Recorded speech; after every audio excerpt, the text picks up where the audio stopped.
कैसे हैं सब लोग। उम्मीद करता हूँ सारे बहुत बढ़िया होंगे। सो यार आज की इस वीडियो में हम बात करने वाले हैं सेल्स ऑफ गुड्स एक्ट 1930 से unit first formation of contract of sale के बारे में। देखो अभी तक नवंबर 20 बैच के लिए आपका इंडियन कॉन्ट्रैक्ट एक्ट पूरा का पूरा कंप्लीट हो गया है विथ एप्लीकेशन बेस्ड क्वेश्चन। अब उस पर कुछ और चीज़ें प्लान कर रहा हूँ, आने वाले 1 से 2 दिन में आपको वो चीज़ें भी इस चैनल पर डेफिनेटली मिल जाएंगी, किस तरीके से क्वेश्चन प्लान करने हैं। बिकॉज इंडियन कॉन्ट्रैक्ट एक्ट की अगर बात करें तो सारे टॉपिक आपको ऑलरेडी पढ़ा चुका हूं। नवंबर 20 बैच के लिए बिल्कुल सारी बैचेस फ्री रही हैं और फ्रेश रही हैं।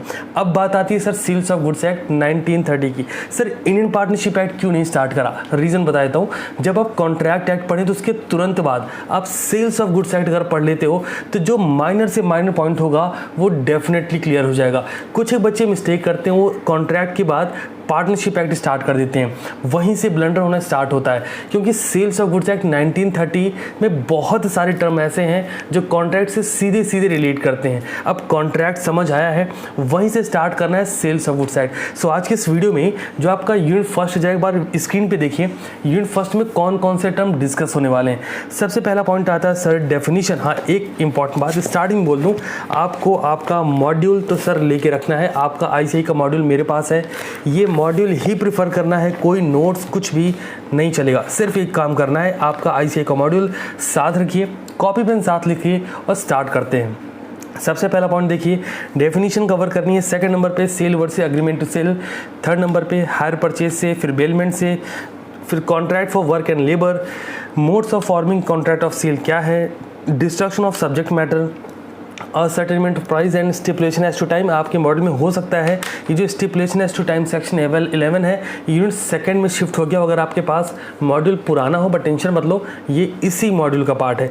स्टार्ट करते हैं फ्रॉम द वेरी बिगिनिंग। एक बात सबसे ज़्यादा इंपॉर्टेंट है, जो चीज़ें स्क्रीन पे दिखती जाएँ सारी चीज़ों को नोट ज़रूर करती चलिएगा। ऐसा ना हो कि वो बस देख लिया, मज़ा आया और रह गए। बिकॉज इस वीडियो को कंप्लीट होते होते इन बिटवीन में आपको टाइप ऑफ क्वेश्चंस भी बताऊंगा, किस तरह के क्वेश्चंस इस मॉड्यूल यूनिट से बन सकते हैं, और आपके मॉडल से भी क्वेश्चन टिक जरूर कराऊंगा। चलिए स्टार्ट करते हैं। सबसे पहले पॉइंट से, डेफिनेशन से सेक्शन सबसेक्शन नहीं पढ़ने वाला, नहीं आपको पढ़ना है, वो हम अलग से वीडियो बना के आपको देंगे। हाँ, इसी चैनल पे मिल जाएंगे आने वाले दिनों में, जब आपको कॉन्ट्रैक्ट के, सेल्स ऑफ गुड्स के सब के सेक्शन की एक वीडियो होगी। बिकॉज सेक्शन सिर्फ याद करना है, उसमें ऐसा कोई कंसेप्ट नहीं बिल्ड होगा कि सेक्शन आप समझना शुरू कर दें। समझ रहे हो ना? चलो शुरू करते हैं। सबसे पहला पॉइंट है सर बायर कौन है। देखिए सिंपली मेंशन है, buyer means a person who buy और agree to buy the goods. मतलब वो पर्सन जो गुड्स खरीद रहा है या फिर जो एग्रीमेंट में एग्री है उस गुड्स को खरीदने के लिए, वो पर्सन क्या कहलाएगा? बायर। अब क्वेश्चन अराइज होता है सर सेलर कौन है। Seller means a person who sell और agree to sell the goods. देखो सेल हो रहा है तो नॉर्मली सेल बोलेंगे इसको हम, बट जब एग्रीमेंट के साथ सेल हो तो उसको हम एग्रीमेंट टू सेल बोलेंगे। क्लियर है जी? थर्ड पॉइंट चेक करिए सर, गुड्स क्या है। Goods means every kind of movable property other than actionable claim and money. हर वो प्रॉपर्टी जो मूवेबल है उसको हम क्या बोलेंगे? गुड्स बोलेंगे। अब गुड्स में क्या क्या इंक्लूड चेक करिए, stock and shop, growing crops, grass and thing attach to a forming part of land, ये सारे गुड्स में इंक्लूड होने वाले हैं। अब एक लाइन, इस लाइन को ध्यान से देखेंगे, which are agreed to be serve before sale और under the contract of sale. ये गुड्स सर्व होने के लिए रेडी हो या फिर कॉन्ट्रैक्ट ऑफ सेल के अंडर में आते हों। अब एक पॉइंट है, actionable claim are claim which can be enforce only by an action और सूट। ऑक्शन का मतलब होता है नीलामी, एक तरीके से आप गुड्स को नीलाम करते हो, और ऑक्शन की सेल कंप्लीट कब मानी जाती है? On the fall of hammer, है ना, वो ऐसा कि सेल हो गया है। सो गुड्स हमने समझ लिया। अब बात है टाइप्स ऑफ गुड्स क्या है। देखो आप जो इमेज आप देख रहे हो टाइप्स ऑफ गुड्स की, वहाँ पे एक गुड्स और ऐड कर लो जिसको हम बोलते हैं कंटीजेंट गुड्स। जब आप मॉड्यूल में देखेंगे तो आपको ये मिलेगा कंटीजेंट गुड्स। अब एक बार चेक करते हैं है क्या एक्चुअली ये। सबसे पहले आता है एग्जिस्टिंग गुड्स, जो एग्जिस्ट कर रहा होगा on the time of agreement, on the time of contract, जिस पे पोजीशन ले सकता है sir easily buyer. Second, future goods, नाम से पता चल रहा है जो एग्जिस्टेंस में नहीं है, on the time of agreement. Third, specific goods, जिसको हम स्पेसिफिकली आइडेंटिफाई कर लेंगे। अनअसर्टेन गुड्स, ये हम डिस्कस करेंगे क्योंकि एक दो बच्चों को कमेंट भी आया था सर असर्टेन और अनअसर्टेन में डिफरेंस है, नहीं समझ आ रहा, अभी क्लियर करता हूँ। चलिए पहले पॉइंट से स्टार्ट करते हैं। एग्जिस्टिंग गुड्स क्या होता है, ध्यान से देखिए, goods which are in existence at the time of contract of sale. जब आप कॉन्ट्रैक्ट कर रहे हो सेल का, अब कॉन्ट्रैक्ट से क्लियर हो रहा है ना, जब आप कॉन्ट्रैक्ट कर रहे हो सेल का, उस टाइम पर अगर वो गुड्स अवेलेबल है, गुड्स है, फॉर एग्जाम्पल अगर मैं बोलता हूँ ये गुड्स मुझे बाय करना है या सेल करना है कुछ भी, और ये अवेलेबल है, तो मैं बोलूँगा कि येस ये क्या होने वाला है आपके लिए, definitely eight the time of contract available है, तो वो गुड्स हुआ एग्जिस्टिंग नेचर का। सेकेंड, अभी गुड्स अगर एग्जिस्ट कर रहा है तो उस पर जो सेलर है वो उसको सिंपली सेल करेगा, जो बायर है उस पर आसानी से पोजीशन पाएगा। ठीक है, सेकेंड पॉइंट देखते हैं, future goods. Future goods means goods to be manufactured और प्रोड्यूस्ड और acquired by seller after making the contract of sale. पहले क्या होगा, पहले हम कॉन्ट्रैक्ट ऑफ सेल करेंगे, पहले हम कॉन्ट्रैक्ट मेक करेंगे, कॉन्ट्रैक्ट बनाएंगे कि कितना गुड्स आपको चाहिए। कॉन्ट्रैक्ट बन गया मतलब गुड्स अभी एग्जिस्टेंस में नहीं है, अब हम गुड्स की मैन्युफैक्चरिंग करेंगे या फिर गुड्स प्रोड्यूस करेंगे या फिर गुड्स एक्वायर करेंगे। लाइन क्लियर है?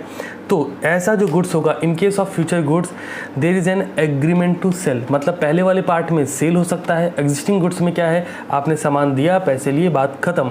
बट अगर हम बात करते हैं फ्यूचर गुड्स की, तो आप सामान तो है नहीं आपके पास, या तो आप मैन्युफैक्चर करने वाले हो, या तो प्रोड्यूस करने वाले हो, या तो कहीं से एक्वायर करके तब सेल करने वाले हो। मतलब साफ है आप एग्रीमेंट कर रहे हो किस बात का, गुड्स को सेल करने का। अब समझ आ रहा है कि कॉन्ट्रैक्ट के बाद सेल्स ऑफ गुड्स एक्ट क्यों इंपॉर्टेंट है, क्योंकि जगह जगह पे कॉन्ट्रैक्ट वर्ड यूज़ होगा, एग्रीमेंट वर्ड यूज़ होगा, और क्योंकि ये क्लियर है आपके माइंड में कि एग्रीमेंट क्या होता है, कॉन्ट्रैक्ट क्या होता है, सिंगल शॉट में चीज़ समझ आने वाली।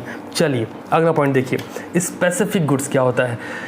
Okay sorry, specific goods means goods identified and agreed upon, मतलब जो गुड्स आपने आइडेंटिफाई कर लिया, जिस पे बायर सेलर दोनों एग्री हैं at the time of contract of sale has been made.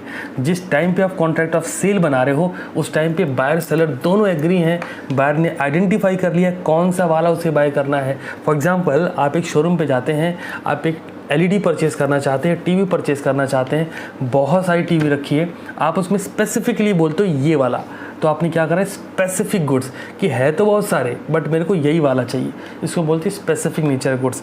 अगला पॉइंट देखिए, अनसर्टेन या इसको जेनरिक गुड्स भी कहा जाता है।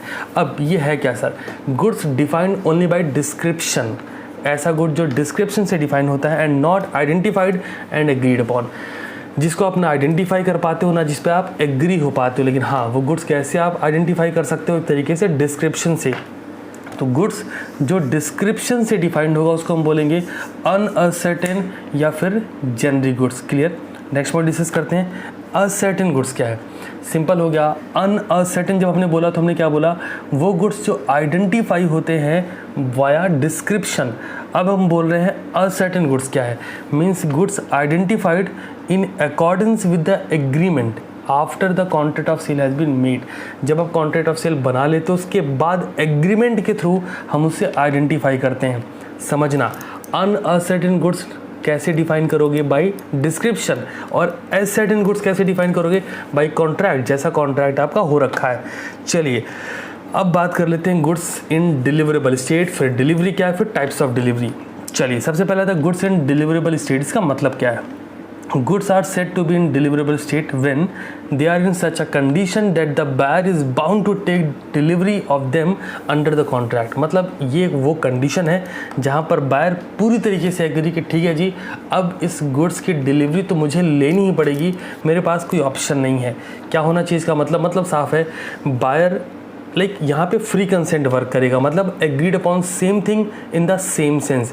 बायर सेलर जिस बात पे एग्री हुए थे, जिस गुड्स पे एग्री हुए थे, जैसा गुड्स होना चाहिए था। अच्छा, फ्री कंसेंट को हम क्या बोलते हैं लॉ के वर्ड में, चलो फटाफट से लाइव चैट में बता दो, फ्री कंसेंट को लॉ के वर्ड में क्या बोला जाता है। आई होप अब तक आपने आंसर कर लिया होगा। तो यस, जो लोग वीडियो को लाइव होने के बाद देख रहे हैं सर, उनके लिए तो मतलब है ना, समझ रहे हो ना आप होशियार लोग हैं, ओवर होशियार है, मतलब अभी कैसे तारीफ करूँ आपकी। हाँ, तो आंसर इसका yes, consensus ad idem, free consent, agreed upon same thing in the same sense. चलो फिर से आते हैं, गुड्स एंड डिलीवरेबल स्टेट का मतलब है goods are said to be in deliverable state when they are in such a condition that the buyer is bound to take delivery of them under the contract. Buyer bound हो जाए, कब bound होगा, जब जो goods उसने कहा था, जिस तरह का कहा था वो सब सही है, पैकिंग सही है, क्वालिटी क्वांटिटी सब ओके रिपोर्ट है, तो बायर बाउंड हो जाएगा। अगर बायर बाउंड होता है तो गुड्स इन डिलीवरेबल स्टेट माना जाएगा। Example, A contract to sell timber and makes bundle thereof. Goods will be in a deliverable state after A has put the goods in such a condition. A ने जो बोला है वो कर दे तो वो गुड्स डिलीवरेबल स्टेट में मान लिया जाएगा। चलिए अब बात आती है सर डिलीवरी क्या है। सेक्शन 2 सबसेक्शन 2 में डिलीवरी के बारे में बात करी गई है। फिर से क्लियर कर दूँ, सेक्शन अभी नहीं फोकस करना है। डिलीवरी का मतलब क्या है? Delivery means voluntary transfer of possession by one person to another. मतलब ये गुड्स मैंने लिया, आपको दिया। वॉलंटरी ट्रांसफ़र का मतलब होता है not caused by coercion, under influence, misrepresentation and fraud. इन चारों के बजाय अगर मैंने गुड्स को ट्रांसफ़र करा है वॉलंटरी, मतलब अपनी इच्छा से, स्वेच्छा से, इसी को हम बोलेंगे डिलीवरी। यहाँ तक क्लियर? ओके, अब जरा बात कर लेते हैं काइंड्स ऑफ डिलीवरी क्या है, डिलीवरी के टाइप्स क्या क्या है। तो देखो यार, 3 तरह की डिलीवरी है, actual, constructive, symbolic. Clear? Actual, constructive, symbolic, दिमाग में रखना है। अब एक एक करके डिस्कस कर लेते हैं। सबसे पहला एक्चुअल डिलीवरी क्या है sir? It is actual when the goods are physically delivered to the buyer. आपने लैपटॉप उठाया और उठा के आपने डिलीवर कर दिया, इसको हम क्या बोलेंगे? Actual delivery. अच्छा, यहाँ पे लैपटॉप गुड्स कैसा है? एग्जिस्टिंग नेचर का, बिकॉज लैपटॉप अवेलेबल है। क्लियर? सेकंड, कंस्ट्रक्टिव डिलीवरी क्या है? When it is effected without any change in the custody or actual possession of thing। मतलब गुड्स मेरे पास था, ये लैपटॉप मेरे पास है, मैंने आपको सेल आउट करना है, मैंने बोला ठीक है जी ले जाइए, पैसे दे दिए, आपने पैसे दे दिए। और आपने कई बार आप भी करते हो ना, आपने ये बोला एक काम करिए इसको रखिए, मैं इसको 2 दिन बाद ले जाऊँगा, अभी मैं किसी मीटिंग में जा रहा हूँ, थोड़ा सा बिजी हूँ, कहीं काम से आ रहा हूँ, तो मैं इसको 2 या 3 दिन बाद ले जाऊँगा या फिर कुछ घंटे बाद लेके जाऊँगा। तो ये जो सिचुएशन है इसको हम बोलेंगे कंस्ट्रक्टिव डिलीवरी। मतलब आपने गुड्स को फिजिकली डिलीवर नहीं किया है बट उसकी ओनरशिप ट्रांसफ़र कर दी है। ओके, तो when it is affected without any change in the custody और एक्चुअल पोजीशन ऑफ थिंग्स। मतलब आपने गुड्स की कस्टडी नहीं चेंज करी है बट गुड्स डिलीवर माना जाएगा बिकॉज वो सेल आउट हो चुका है। अब एग्जाम्पल देखिए, डिलीवरी बाय एक्नॉलेजमेंट, जब आपने कागज़ दे दी। दूसरा, where a warehouseman holding the goods of A agrees to hold them on behalf of B, it's a request. मतलब हम बेच रहे हैं आपको और आपकी रिक्वेस्ट में हम उसको होल्ड कर रहे हैं, तो ये कंस्ट्रक्टिव नेचर की डिलीवरी मानी जाएगी। थर्ड पॉइंट, सिंबॉलिक डिलीवरी क्या है? When there is a delivery of thing in token of transfer of something else. यार देखो, आपने किसी को वेयर हाउस की चाबी दे दी, आपने किसी को डॉक वारंट दे दिया, आपने किसी को बिल रिसिप्ट दे दी, तो ये सारी चीज़ें क्या है? वाया टोकन आप गुड्स को डिलीवर कर रहे हो, इसको हम बोलेंगे symbolic delivery. So come to next point which is document of title to goods. Sir document of title to goods क्या है? जो पॉइंट्स अभी मैंने ऊपर डिस्कस करे वही सारी बातें एक बार देख लीजिए। जैसे document of title to goods, मतलब गुड्स का टाइटल का डॉक्यूमेंट जिसमें गुड्स मेंशन है, जैसे bill of lading, dock warrant, warehouse keeper certificate, wharfinger certificate, railway receipt. यहाँ से कोई बड़ी मशीनरी जो आपको लुधियाना भेजनी है या लुधियाना से लखनऊ मंगानी है, तो कैसे कंधे पे लाद के लाओगे? नहीं जी, हम तो बहुत ताकतवर लोग हैं, हम ले आएंगे, ऐसे नहीं कर सकते ना।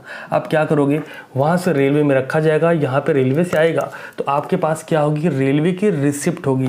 किस नेचर की है? कंस्ट्रक्टिव नेचर की है, नहीं सिंबॉलिक नेचर की है, क्योंकि रिसिप्ट आ गई है और ये document of title to goods कहलाएगा। चलिए नेक्स्ट पॉइंट डिस्कस कर लेते हैं। सर ये पॉइंट बड़ा ही इंपॉर्टेंट है, इस पर क्वेश्चंस भी बनते हैं, which is mercantile agent. Mercantile agent कौन है? मर्केंटाइल एजेंट वो पर्सन है जो गुड्स की डिलीवरी भी दे सकता है, गुड्स का अच्छा पोजीशन भी ट्रांसफ़र कर सकता है, गुड्स की सेल भी कर सकता है, पैसे को रिसीव भी कर सकता है, जबकि वो ट्रू ओनर नहीं होता। आओ देखते हैं। It means an agent having in the customary course of business, as such agent an authority either to sell goods और to consign goods। सुबह ही आज आपने कंसाइनमेंट पढ़ा था कल की क्लास में, कुछ लोगों ने 9 बजे वाली क्लास नहीं कवर की, जबकि मैंने कम्युनिटी टैब में एग्जैक्ट 9 बजे वीडियो पोस्ट कर दिया था, बट आप मौज कर रहे हैं, कोई दिक्कत नहीं, कर लीजिए। ये 7 दिन भी देखिए आप क्या करते हो। जो लोग मौज कर रहे हैं उनके लिए ये स्टेटमेंट है। To consign goods for the purpose of sale, to buy goods और to raise money on the security of the goods, ये सारे काम कर सकता है कौन? Mercantile agent. सवाल ये आता है मर्केंटाइल एजेंट को अपॉइंट कौन करेगा? ऑब्वियस सी बात है ट्रू ओनर या ट्रू जो सेलर है। सेकंड, प्रॉपर्टी क्या है, देखो सारे पॉइंट डिस्कस नहीं करेंगे, बस कुछ पॉइंट्स और डिस्कस करने वाला हूँ।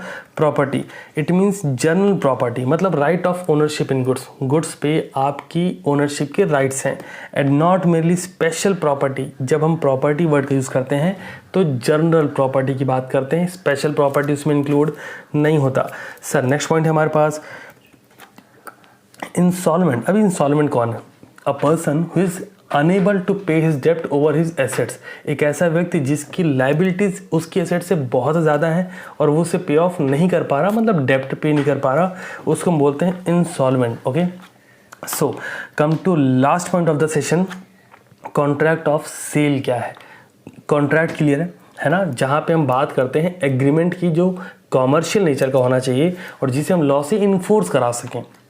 अब सेल जहाँ पर बायर और सेलर, वॉलंटरी सेलर अपने प्रोडक्ट को ट्रांसफ़र करेगा, ओनरशिप ट्रांसफ़र करेगा बायर को, और बायर उसके लिए कंसिडरेशन पे करेगा। अब लॉ के वर्ड यूज़ कर रहा हूँ बिकॉज कॉन्ट्रैक्ट आपने पढ़ा हुआ है। सो देखो जरा, a contract of sale is a contract whereby the seller transfer, मतलब सेल, और एग्री टू ट्रांसफ़र। अगर आप सेल कर रहे हो तो ट्रांसफ़र कर रहे हो, अगर आप एग्रीमेंट कर रहे हो तो आप एग्रीमेंट टू सेल कर रहे हो। सेल में एग्जिस्टिंग नेचर गुड्स होगा, एग्रीमेंट टू सेल में फ्यूचर नेचर गुड्स होगा।